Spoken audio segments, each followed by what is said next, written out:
The Curses and the Covenants, A History Weaver Mystery, Book 2, by Connie Worden, read by the author. Chapter 16, May 15th, 1898. Baby has arrived, a little boy. We've named him Oliver Jr., another little Ollie. He reminds me very much of his father. Not that I knew Oliver Sr. as a newborn, but I can see the baby's resemblance even to grown-up Oliver. Some of their expressions are identical. Ollie Jr. often furrows his brow in a tiny frown that is nearly identical to his father's when Ollie is concentrating on something. Little Ollie is 2 weeks old now. He came earlier than expected, arriving May 2nd. I intended to take some of the money that Ole has been advanced for his share of the gold mine to spend a week or so of the time surrounding the baby's birth in a rooming house in the settlement, now coming to be known as Penhurst, after the retiring town doctor. Although Dr. Penhurst recently retired, his young protege, Dr. Lamb, is acquiring a good reputation.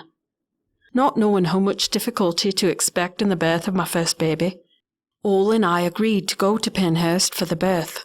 But Ollie had other ideas and made his entrance suddenly into the world before we had a chance to get to Penhurst for his birth. As births go, it was very fast. Ole barely had time to ride for the farm 10 or so miles away to bring back Mrs. White, who was alerted that we might require her services should baby come unexpectedly before we had a chance to get to Penhurst.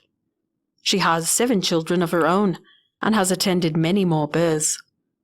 I was in a state, fit to be tied, waiting for Ole to get back with Mrs. White by the time they made it back to the cabin, and just in time, too. Mrs. White assured me that everything was just as well as it could be, though happening faster than usual, seeing I hadn't known what to expect. I was greatly comforted by her presence, and Ole made a safe, healthy debut onto the world's stage in short order, being an eager young fellow. For coming earlier than expected, he is a strapping lad. He was not undersized from the start, but has now made great gains in his first 2 weeks of life, being possessed of an excellent appetite. His appetite is so excellent, especially at night, that Ole and I are finding sleep to be in short supply these days. But the cost of giving up sleep in exchange for a strong, healthy baby is a small price to pay. Ole suffers more than I do from the lack of sleep, being active and busy all day with a progression of plans for the gold mine moving apace. The stone bridge for the train across the ravine will be the first piece of the project to be put into place. Its growth nearly keeps pace with little Ollie's, but at much greater cost. The labouring men work long hours on the construction of the bridge and of the railway coming from Penhurst, and others are moving in to begin the digging for the mine. It seems all these projects are moving very rapidly, but that is because of the hard work and long hours of these men.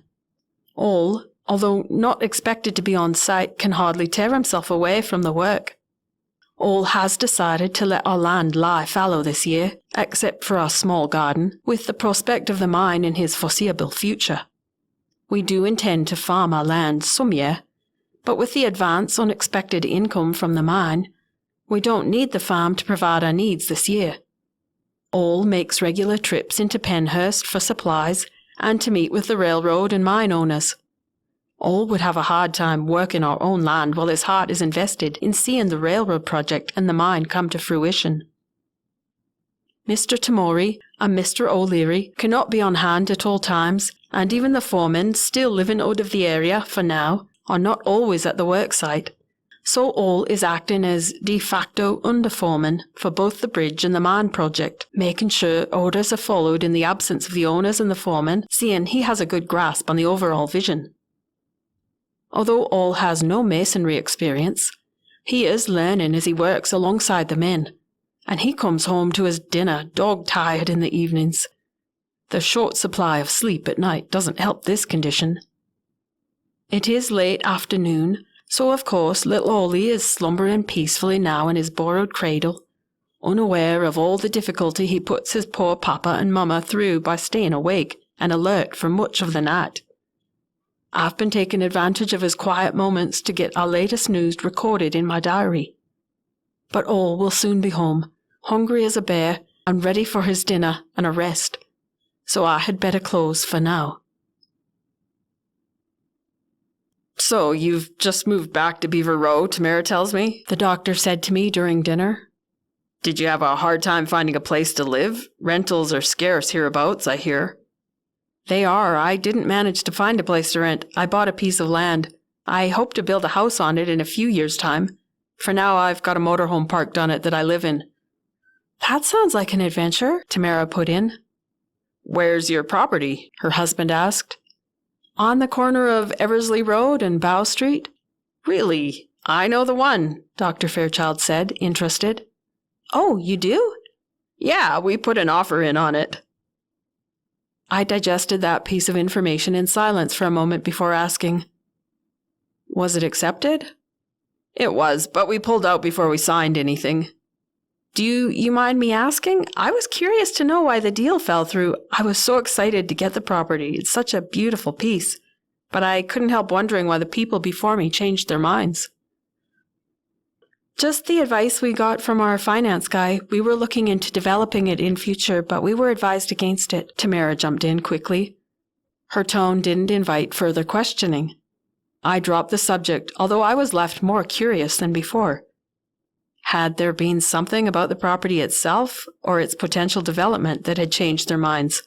Or had the issue been with the Fairchilds' finances? I was no wiser than I had been before. My after-school student club writers group was becoming one of the joys of my life.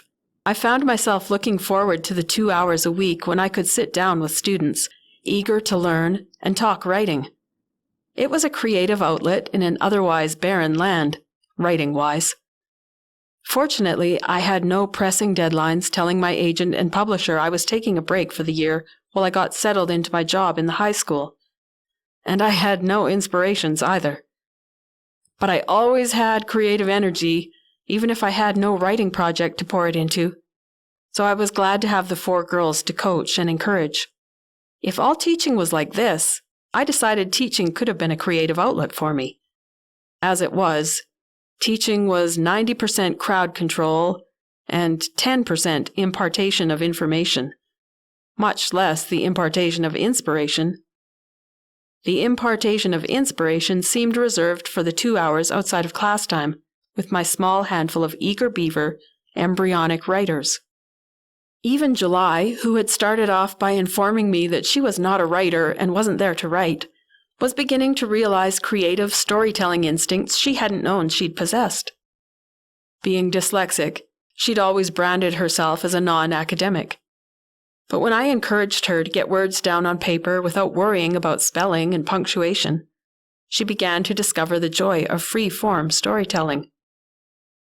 It was July who opened up the subject of the girls' experiences of the previous summer in one of her short, true story assignments. At first, I thought she must have misunderstood the assignment. This is an exciting read, July, and I like how you've left the story on a cliffhanger with your friend, Georgie, being kidnapped, and Fern rushing off to get help. Makes me want to keep reading and know how the story will end. But remember that you were supposed to be writing a true story for this assignment. But Miss Lyons, that's really what happened, June butted in earnestly. Georgie really did get kidnapped and Fern was the hero of the day. Heroine, I mean. I stared uncomprehendingly at June. What are you saying, June? Fern? You did what? Yeah, she's too modest to brag, but she saved Georgie all right. Meanwhile, I was up a mountain with June and July and their family and my brothers, and I was busy pushing a guy off a cliff while Fern was busy being the heroine of the story, Coral said sheepishly. He survived, though. The guy, I mean, she added quickly. She made a joke of it, but I could see the incident still felt a little raw for her. Okay, now I need to hear the story from start to finish. Forget any writing for the day. I just want you to practice your oral storytelling skills. 'Cause I have to know this whole story, I said, wondering what was the truth behind all I was hearing. I more or less managed to sort through the jumble of information the girls told me about their summer adventures as they took turns interrupting each other to tell the story. The part that most caught my attention was a story about an ancient wooden cradle. the rightful belonging of some of the ancestral peoples of the area. The story struck a chord in my memory. I'd have to ask Ma about a book she had in her collection, a diary written by my great-great-grandma. I'd read it years ago, and I remembered something about a wooden cradle in it. My curiosity was sparked. Could it be the same cradle,